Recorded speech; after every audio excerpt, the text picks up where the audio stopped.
घरच्यांनी एखादं मला काम सांगावं आणि ते मी नीट करावं, असं कधी झालंच नाही. तसंच झालं काहीतरी आज पण. घरच्यांनी एक सांगितलं आणि मी केलं दुसरंच. पुढं व्हिडिओमध्ये तुम्हाला दिसेलच. कालपासून सारखा टिपटिप पाऊस चालू होता. त्यात ताईकडं पण जायचं होतं. मग थोडा पाऊस उघडला तर ताईकडं आलो तर आपली कृषी कन्याबाई उभीच होती. आणि आल्या आल्या ताईच्या इथं आलं म्हणजे काम नाही असं कधी झालंच नाही. आल्या आल्या लगेच काम, चाल लगेच घासा आणायला.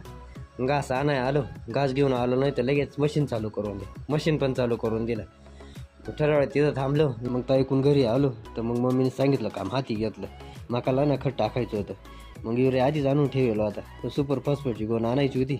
मग ती घेऊन आलो. मग दोन्ही खत आहे ना एका चटईवर टाकून आहे ना मस्त एकत्र केले. तर मम्मी बोलली खत आहे ना डोक्यावर घेऊन जाय, गाडी काय जाणार नाही खाली गाळात. पण मग आपल्याला लई होत नेली शेवटी आणि जी जख मारायची ती मारूनच टाकली. मग काय मध्येच गाडी लावून दिली. मग डोक्यावर खत घेऊन आलो खाली वावरात. मग म्हटलं आधी ना मकाला खत मारून घ्या, मग टारझनकडं बघू आपल्या. 2 वावरांना खत